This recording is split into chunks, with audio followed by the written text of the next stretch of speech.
네, 안녕하세요. 반갑습니다. 정유선 교수입니다.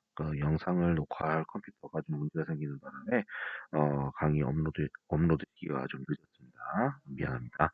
대신 그 영상 여러분이 일주일 동안 충분히 시청하실 수 있도록 교수가 충분히 그 시청 기한을 늘려놓을 테니까요.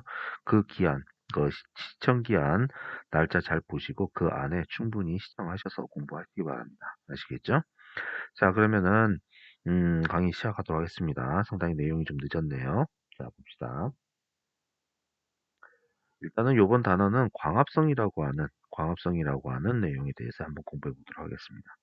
자, 아이스웜이라 그래가지고 아주 징그럽게 생긴 그 벌레라고 봐야 되겠죠? 벌레 사진인데요. 세균의 한 종류라고 합니다. 자, 일단은 요 단어 같은 경우에는 광합성에 대한 모든 것들을 거의 종합적으로 좀 설명하고 있습니다. 물론 우리 책이 되게 간단하게 쓰인 책이다 보니 이게 간단하게 쓰여진 책이에요. 그나마 생물학 책 중에서요. 완벽하게 모든 걸 꼼꼼하게 다 설명하지는 않고 정말 정말 중요한 키포인트만 그래도 뽑아서 설명하고 있는 거기 때문에 여기 나와 있는 내용만큼은 완벽하게 이해하시고 공부를 하셔야 됩니다. 자, 광합성이라는 게 뭘까요? 광합성은 여러분 이미 다 알고 있을 겁니다. 식물이라면 태양으로부터 지구로 쏟아지는 에너지를 갖다가 이용해서 바로 생명 활동에 필요한 생성물을 만드는 과정을 당연히 광합성이라고 한다. 요 정도 선은 여러분들이 충분히 이해하고 계실 겁니다. 그러면은 이 그림 4.1번에 나와 있는 이 설명으로 일단 볼 것 같으면 생명체는 광합성에 의존한다고 되어 있는데 이게 도대체 무슨 말이냐면요. 태초에 지구가 생겨났을 때에는 광합성을 할 줄 아는 생물이 단 한 개도 한 놈도 없었습니다. 그런데 그러면 그 태초에 지구가 생긴 이후로 처음 생명체가 태어났을 때 생명체들이 그러면 영양분을 어떻게 섭취하고 영양분을 어떻게 얻어가면서 살아왔느냐? 이미 만들어져 있는 영양분들을 일단은 어 그냥 섭취를 해서 살아왔어요. 다시 말하면 지구가 처음 생겨났을 처음 환경에 첫 생물이 영양분으로서 삼을 만한 물질들이 같이 처음 지구가 만들어졌을 때 이게 생성이 되었는데 마치 지금 지구의 인간이 석유 자원을 갖다가 땅에서 캐서 쓰는 것처럼 이미 만들어져 있는 그 일정량의 영양분을 직접 갖다가 그걸 먹으면서 소화시켜 가면서 태초의 지구의 최초 뭐 단세포 세균이라든지 이런 것들이 생명 활동을 계속 유지해 왔어요. 근데 문제는 뭐냐면 지구에 있는 석유의 양도 매장량이 제한되어 있다는 것처럼 이 세균들도 가만 보니까 지구에 퍼져 있는 자기네들이 이 섭취해 가면서 먹고 살 수 있는 영양분의 양이 제한되어 있다. 즉 한정되어 있다는 걸 깨닫게 됩니다. 결국에는 살아남으려면은 스스로 자체적으로 영양분을 생성해야 되는 그런 상황이 꼭 필요하게 된 거예요. 그래서 결국에는 진화학상으로 따져봤을 때 공기 중에 산소 분자, 산소 기체의 농도가 점점 커짐에 따라서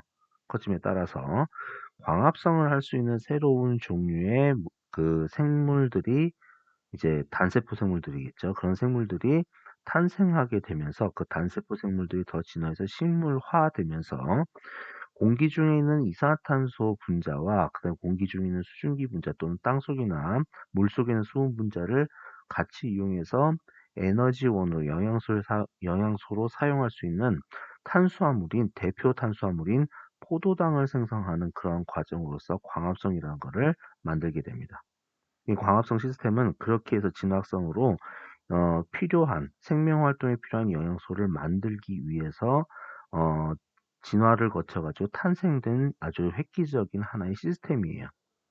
그래서 어쨌든 이 그림 4.1번에 보면은 식물의 대표적인 게 이제 수많은 진화를 거쳐가지고 식물이라고 하는 생명체가 이제 지구상에 완전하게 자리를 잡게 되는데 여기 보면은 식물의 뿌리는 수분과 영양분을 환경으로부터 흡수해서 생명체의 터전을 만들어 주었다. 이렇게 되어 있습니다. 이 식물 덕분에 결국에는 이 식물이 광합성을 통해서 만들어낸 포도당과 같은 그 탄수화물이 식물 자체 내에 생성돼서 저장되어 있겠죠.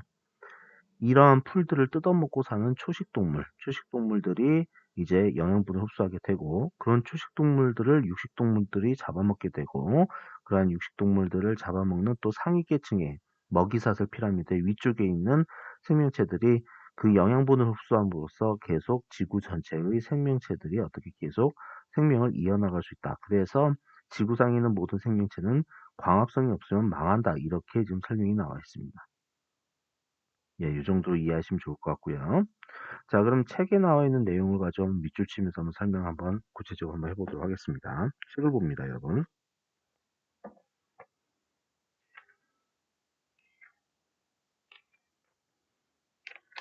자, 책의 108페이지를 봅니다.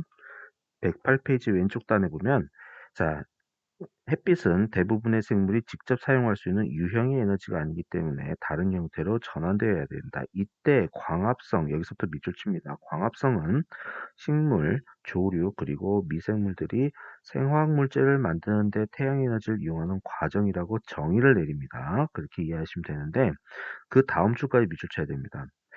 뜨거운 물이 분출되는 열수 분출구요.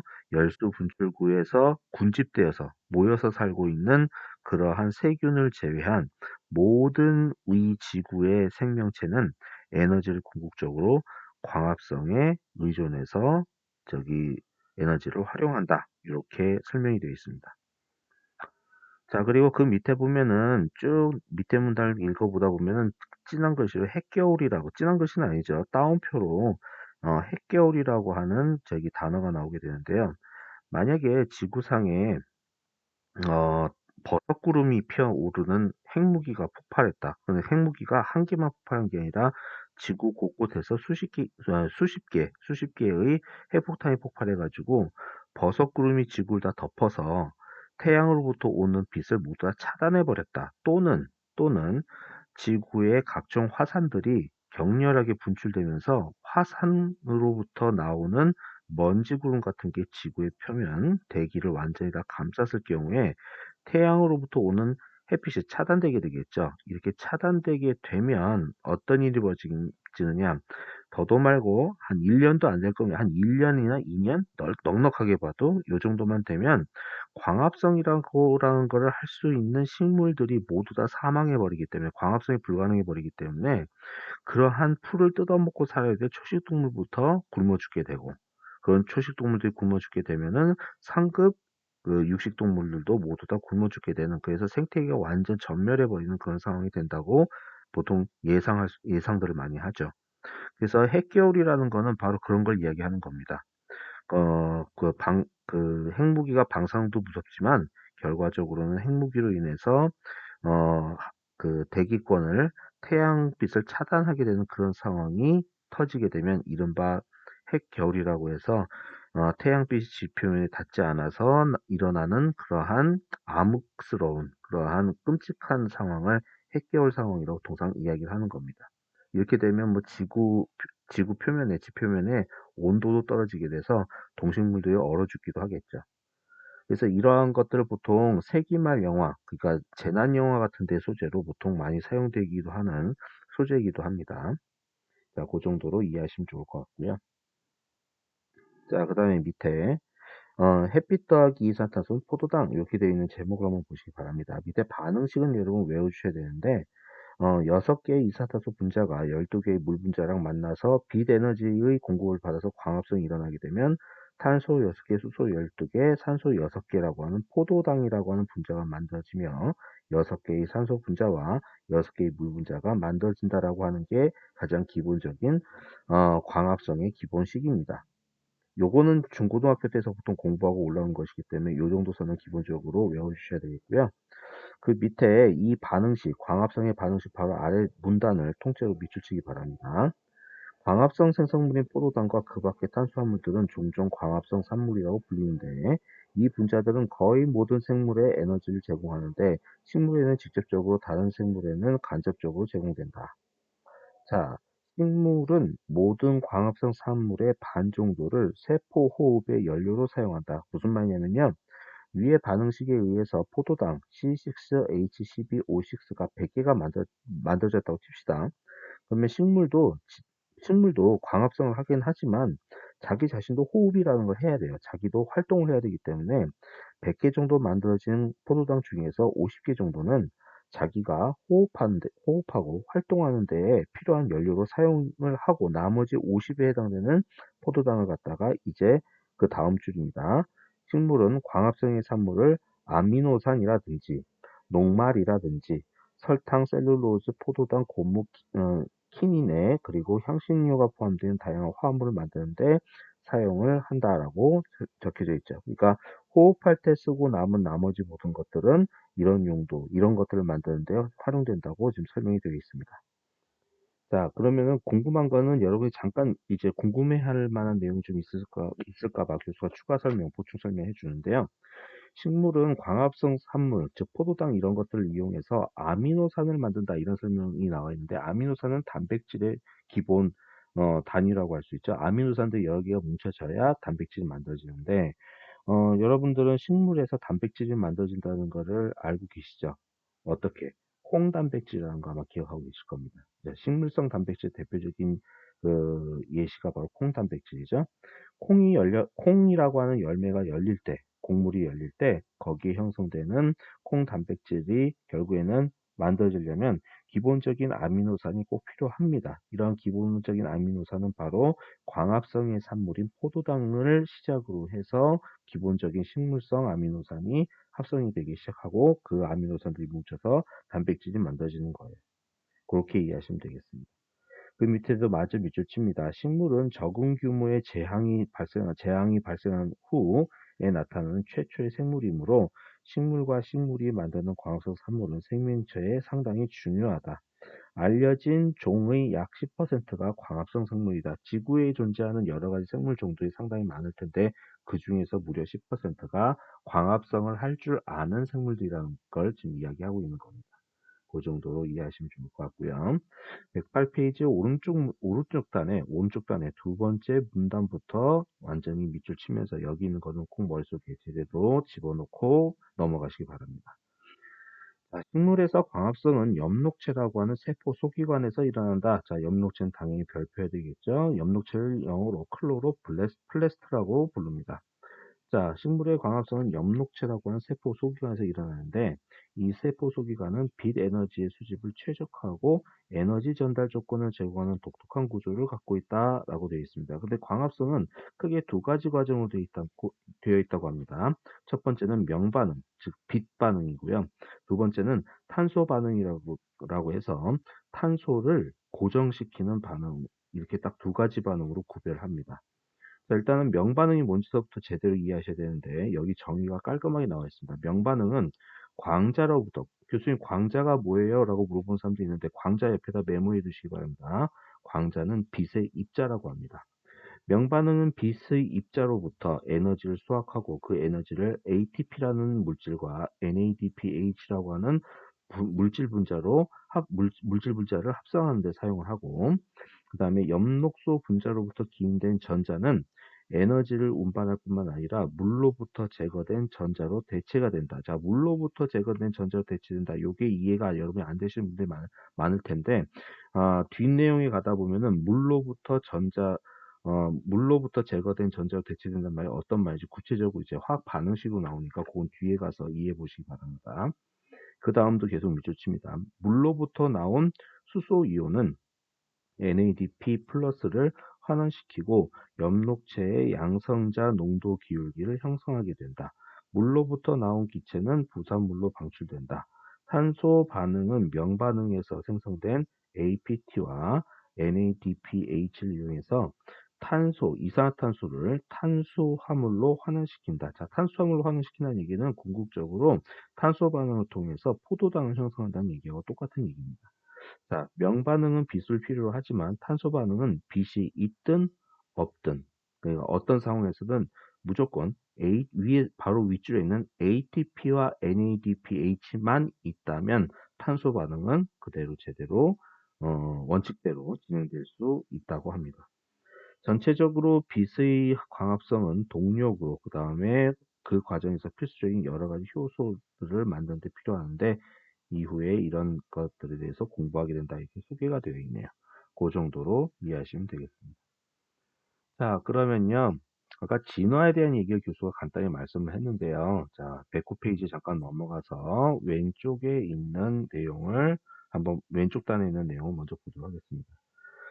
자, 그냥 세포는 에너지를 이용해서 어떤 분자를 바로 어, 합성을 할 수는 있지만, 그러니까 합성할 수 있지만, 음, 그러니까 무슨 말이냐면은 첫 번째 줄에 번역이 아주 어렵게 되어 있는데 제가 설명을 드릴게요. 세포는 에너지를 동화시킬 수 있지만, 그러니까 이 에너지를 동화시킬 수 있다는 이 말이 무슨 말이냐면 에너지를 사용해서 어떤 물질을 합성할 수는 있지만 에너지를 만들어내지는 못하는 열린계라는 사실을 상기하라. 이렇게 되어 있는 문장이에요. 이 지금 첫 번째 줄을 읽어보고 무슨 말인지 하나도 이해가 안 된다는 학생들이 되게 많을 거예요. 첫 번째 줄 한번 보시면 세포는 에너지를 동화시킬 수는 있지만 에너지를 만들어내지는 못하는 열린계다. 뭐 이렇게 설명이 나와 있는데 어쨌든 에너지를 동화시킨다는 말이 에너지를 이용해서 어떤 특별한 분자를 만들 수 있다는 것을 이야기한다는 거고, 세포가 에너지를 생산해내지는 못한다는 거, 그걸 지금 이야기하고 싶어서 그런 문장이 나와 있는 겁니다. 자, 어쨌든 그 다음 두 번째 문제에 보면 광합성이 진행되기 전 모든 생명체는 종속영양 생물이었다. 자, 무슨 말이냐면 광합성을 해서 자기 스스로 자기 몸 안에서 영양분을 만들어내면 그런 생물을 독립영양생물이라고 부릅니다. 독립영양생물이라고 하는 용어가 지금 아래 문단에 진한 글씨로 나와 있죠. 스스로 자기 몸에서 유기화합물을 만들어서 그걸 영양분으로 삼는 녀석을 독립영양생물이라고 이야기를 하고, 그렇지 않고 이러한 독립영양생물을 잡아먹고 섭취함으로써 영양분을 공급받는 녀석들을 바로 종속영양생물이라고 불러주는 겁니다. 그렇게 이해하시면 되겠어요. 자, 이 정도로 이해하시면 좋을 것 같고요. 자, 그러면은 지금 여러분 화면에 보이는 그 그림 4.2번 표를 가지고 좀 설명을 드리도록 하겠습니다. 자, 일단은 지구는 대충 한 나이가 47억 년 정도 됩니다. 47억 년 정도 돼요. 지구가 47억 년 전쯤에 대략 생겨났고요. 땅덩어리가 일단 만들어진 거는 한 요 정도쯤, 한 40억 년 정도 근처에서 땅덩어리가 만들어지고, 그 다음에 바다도 그때 만들어집니다. 그러고서 한 36억 년 전으로 해서 살아서 움직일 수 있는 단세포 세균이 처음 만들어지게 된 거예요.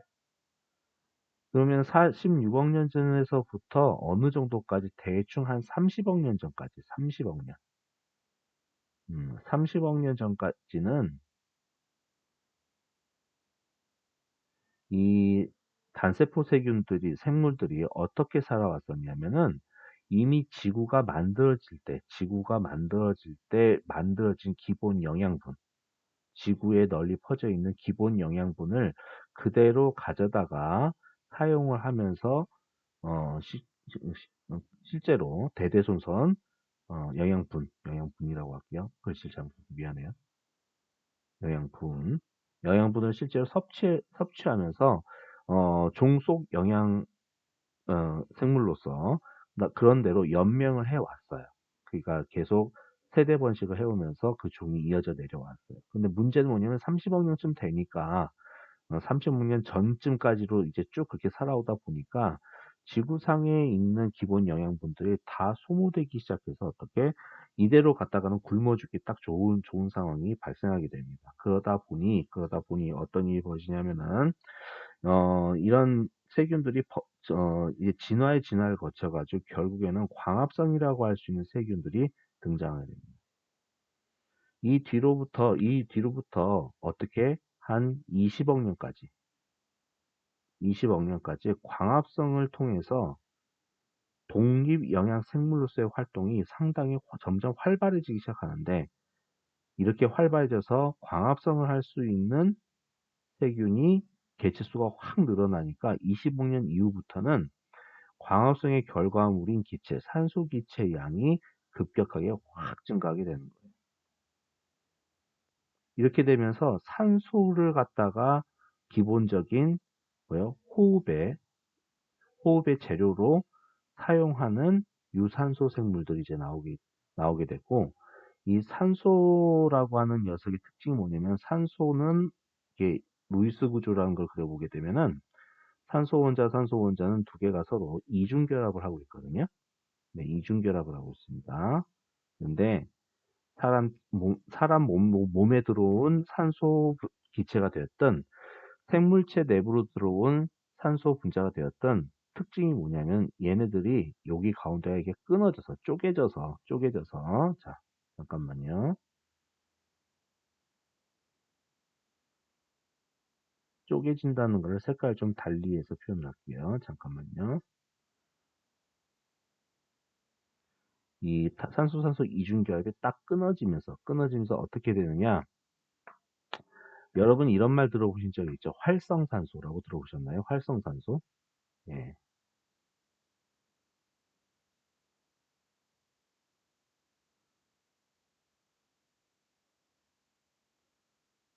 활성산소가 만들어지게 됩니다. 딱 끊어지면서 활성산소는 어떻게 생긴 녀석이냐면요. 그림을 잠깐 그려드릴게요. 산소 원자가 있고요. 전자쌍이 있는데 전자가 홀전자로 이렇게 전자가 하나가 있는 그러니까 산소 원자 주변에 전자쌍들만 존재해야 되는데 홀전자를 가지고 있는 그러한 활성산소 반응성이 상당히 뛰어난 산소를 활성산소라고 하는데 요런 산소 분자를 호흡에 활용하느라고 세포 안으로 가지고 들어오게 되면은 효소에 의해서 산소 분자가 활성산소로 쪼개지게 됩니다. 쪼개져서 문제점이 뭐냐면 여기 특이한 점이 뭐냐면 이 활성산소의 역할은 뭐냐면은 세포 파괴, 세포 파괴, 예, 파괴요.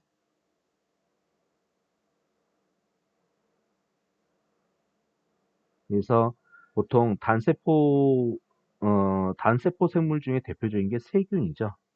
세균.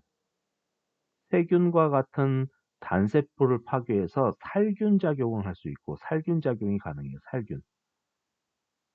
살, 이 세자는 지우고 살균 작용이라고 해서 세포 파괴를 통해서 살균 작용을 할 수 있고 활성산소의 특징은요. 이러한 활성산소가 세균을 단세포 세균 같은 걸 파괴하는 원리는 뭐냐면 바로 유전자의 변형 내지 유전자의 파괴입니다.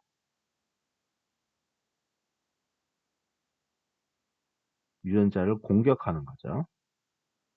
그러면은 하고 싶은 얘기가 뭐냐면 유전자의 공격이 일어났다는 이야기는 다른 말로 얘기하면 유전자가 공격을 받은 세포는 당연히 죽을 겁니다. 죽지 않고 살아나면 뭐가 될까요? 바로 유전자를 공격을 받았음에도 불구하고 어떤 생명체가 살아남았다는 얘기는 이제 돌연변이가 됐다는 얘기가 되는 겁니다.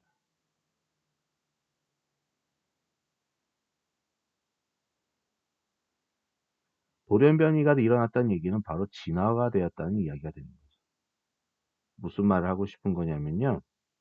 이렇게 대기의 산소의 농도가 축적이 돼서 증가함에 따라서 산소를 호흡할 때 들이마시는 생명체의 종류가 확대가 되고 그러다 보니까 이때서부터 어떻게 해요?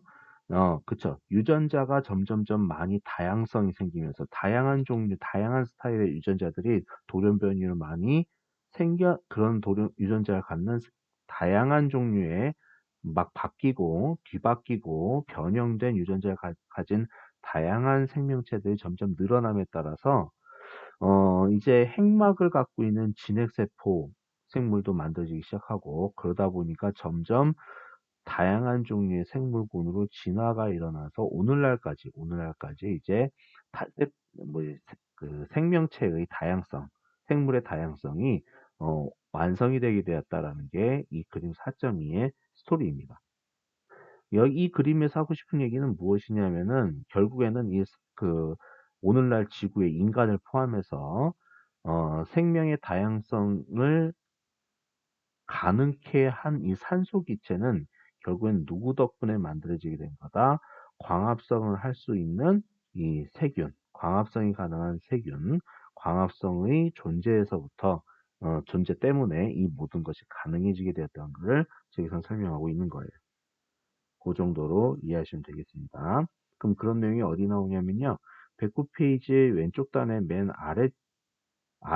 맨 아래 보면 마지막 줄 있을 겁니다. 왼쪽 단의 마지막 줄에서부터 오른쪽 문단까지, 오른쪽 단에 있는 문단까지 밑줄 다 쳐서 내용을 한번 읽어보도록 하겠습니다.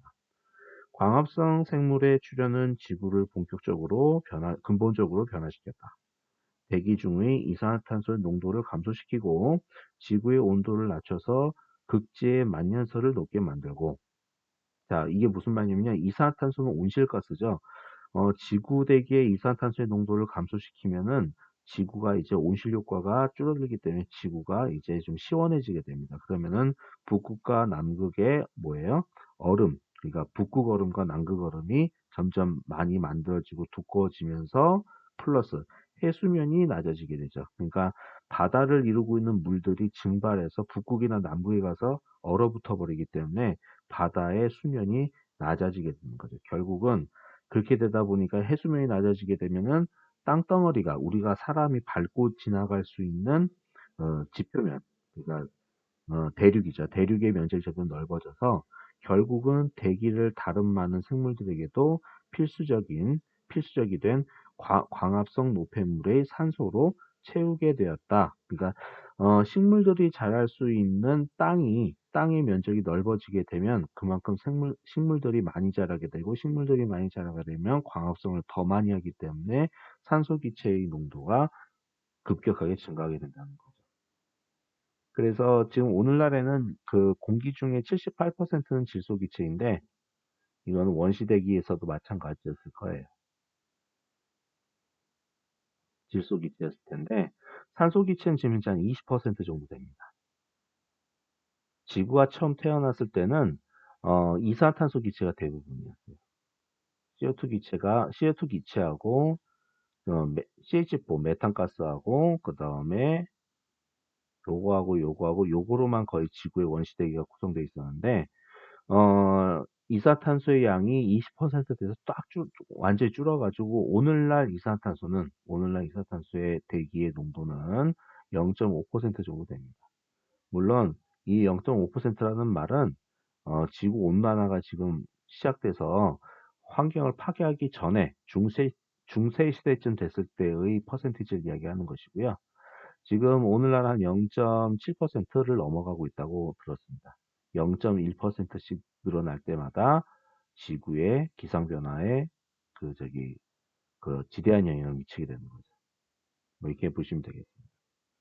어쨌든 이산화탄소의 양이 많이 줄은 이유는 광합성을 할 수 있는 식물들이 지구의 지표면을 푸른 나무들, 숲들, 풀들이 뒤덮었기 때문에 그렇다라는 것을 설명하고 있는 겁니다.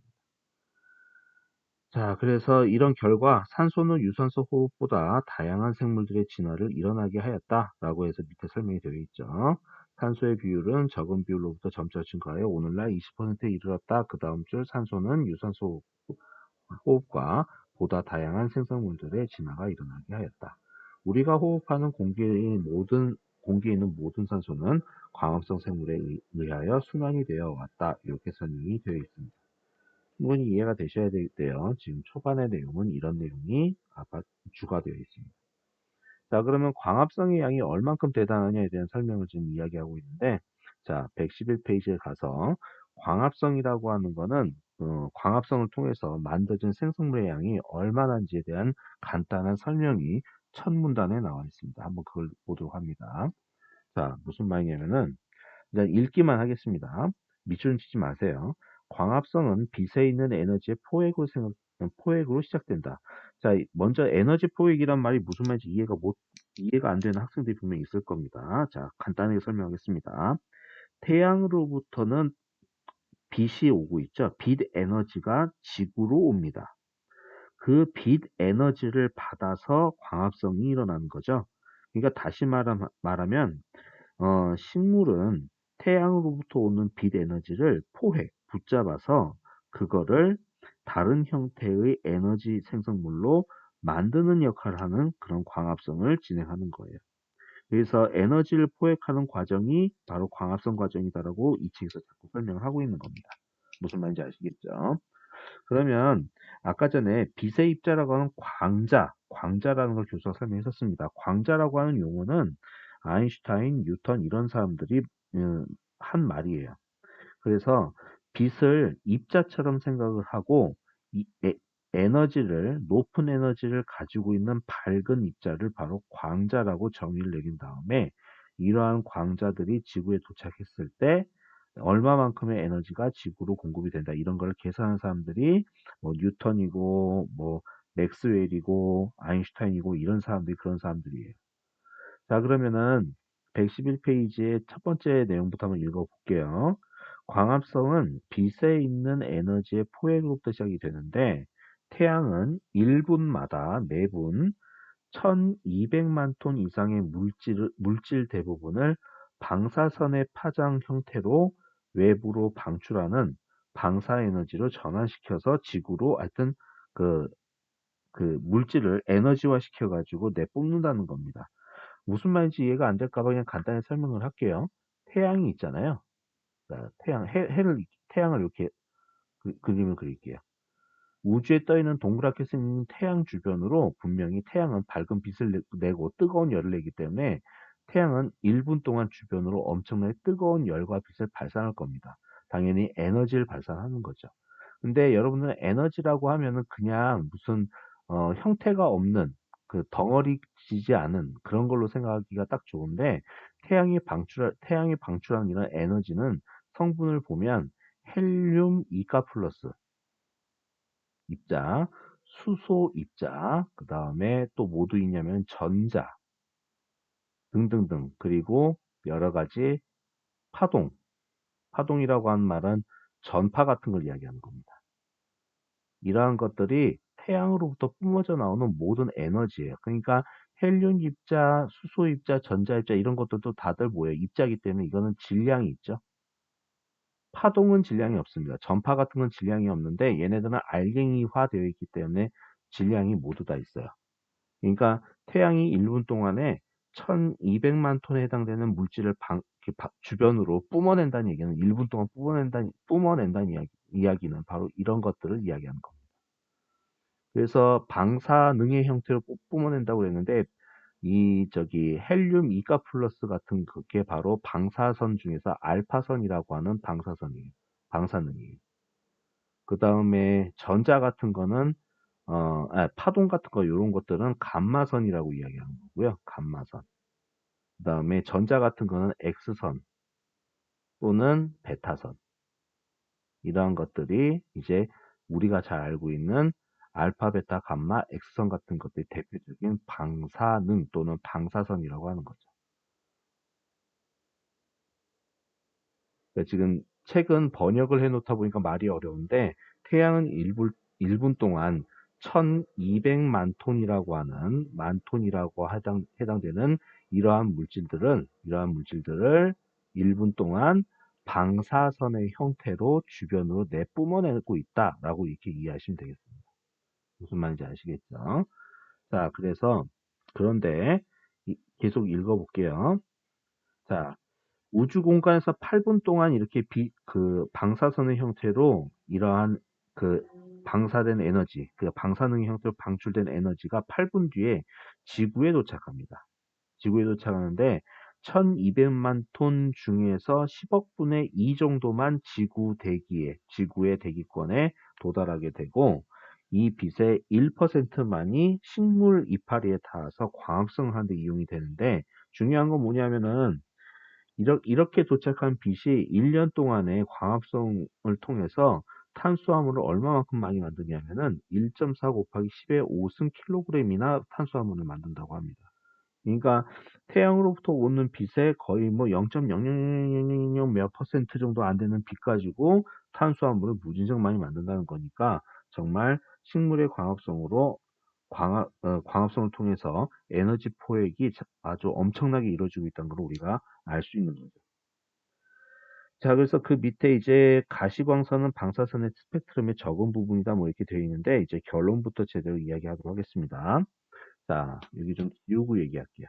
자, 여러분 그림 4.3번 책에 있는 거 보시면서 그 필요한 내용은 필기를 하셔야 됩니다. 자, 여러분 있잖아요. 태양으로부터 오는 빛들의 종류 상당히 이게 다양합니다. 다양하는데요. 어, 그 지표면에 도달하는 빛은 자, 태양으로부터 오는 빛의 종류가 되게 다양해요. 태양 햇빛 속에는 감마선이라고 하는 빛도 섞여 있고, X선, 자외선, 그 다음에 가시광선, 빨주노초 파남보를 가시광선이라고 부릅니다.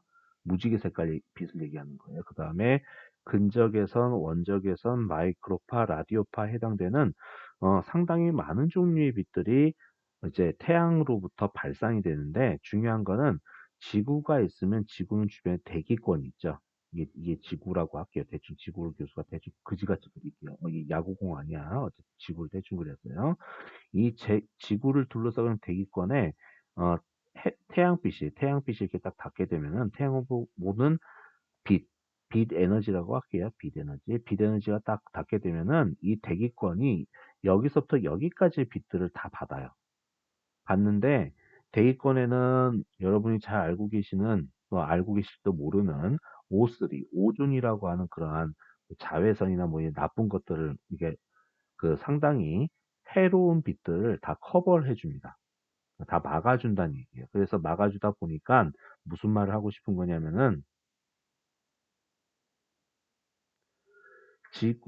대기권에는 이러한 빛들이 다 닿지만 막상 지표면 땅 위로 도달하는 빛은 자외선, 적외선, 그 다음에 가시광선밖에 없어요.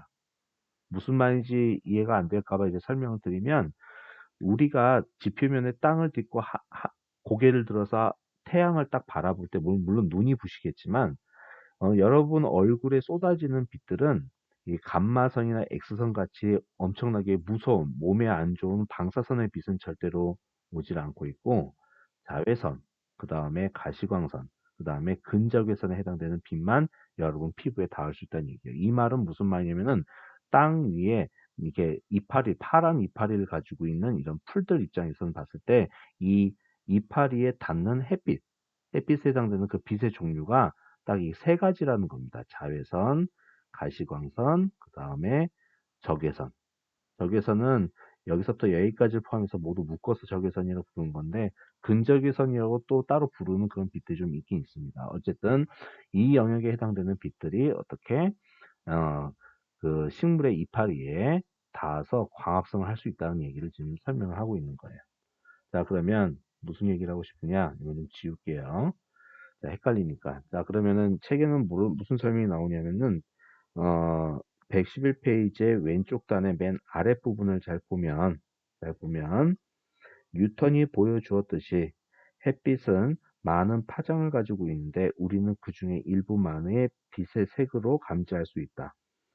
햇빛은 4%의 자외선은요, 지표면에 떨어지는 빛 중에서 자외선, 땅에 직접적으로 딱 그 도달하는 태양빛 중에 빛을 분석해 봤을 때 자외선은 그중에 4%, 가시광선은 44%,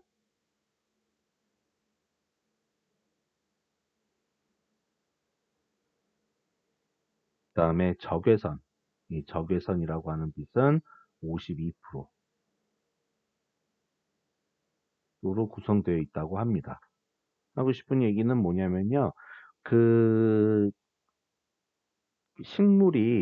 식물이 광합성을 할 때는 엽록소나 엽록체가 광합성을 할 때는 가시광선 영역의 빛만을 흡수해서 그 광합성이라는 걸 합니다. 그러니까 나머지 이런 빛들은 사용을 하지 않는다는 거예요. 무슨 말인지 아시겠죠? 그런 얘기를 지금 하려고 하는 겁니다. 그래서 지금 111페이지 오른쪽 단에 가게 되면은 X선과 UV 같이 짧은 파장의 방사선은 분자로부터 전자를 몰아내는 높은 에너지의 광자를 가지고 있는데, 이 때문에 이들은 이온화 방사선이라고 불리운다. 일단 밑줄 치고 일단 외우시고요. UV는 뭐냐면 바로 자외선입니다. 자외선을 영어 약자로 UV라고 불러요. 그래서 어쨌든 자외선은 약한 화학결합을 깨고 화상과 피부암을 일으키게 되는데, 유리는 UV를 흡수하기 때문에 창은 UV 방사선을 차단하고 피부가 화상을 입는 것을 막아준다. 동일한 원리로 햇빛 차단 크림의 효력에서의 차이가 나타나게 된다. 대기권 상층 부위는 오존도 UV를 흡수할 수 있다. UV는 광합성을 하기에는 너무 강한 빛이다. 이렇게 설명이 나와 있는 거 봐서는 UV는 광합성에 절대로 사용되지 않는 빛이라는 것을 알 수가 있죠. 그다음에 IR이라는 게 바로 뭐냐면은 바로 적외선을 이야기하는 겁니다. 적외선들을 IR이라고 불러요. 자, 그래서 적외선은 광자 한 개당, 빛의 입자 한 개당 생물에 유용한 충분한 에너지를 가지고 있지 않아서 이들의 에너지의 대부분은 그냥 열로서만 전환돼서 활용이 되고, 그래서 IR은 UV와는 다르게 유리를 통과하여 화창한 날에 닫혀져 있는 실내를 덮여준다. 그러니까 IR이라고 하는 빛은 열의 개념으로 따뜻하고 추운 그런 열의 개념으로만 활용될 뿐이지 광합성에는 별로 기여하는 게 없다. 열 에너지의 역할을 할 뿐이다. 라는 것을 지금 설명하고 있는 겁니다. 무슨 말인지 아시겠죠? 요 단어는 되게 초반부터 되게 어려워요. 요 단어 사단은 되게 양은 적은데 이해해야 될 내용들이 상당히 복잡하기 때문에 공부해야 될 게 좀 많습니다. 자, 그래서 이렇게 이해하시면 되겠어요. 자, 그러면은 또 이제 무슨 말을 하고 싶은 거냐면은 사람 눈에 보이는 이런 빛들 있잖아요. 그걸 가시광선이라고 교수가 얘기했어요. 빨주노초 파란 뭐 무지개 색깔 이야기하는 거죠. 근데 이런 빛들은 왜 똑같은 빛인데 이 빛은 왜 보라색을 띄어요? 왜 똑같은 빛인데 이 빛은 빨간색을 띠나요? 라고 물어보면 빛은 날아갈 때 광자라고 하는 빛의 입자가 이렇게 아이고 동그랗게 못 그리네요. 미안합니다. 좀 지울게요.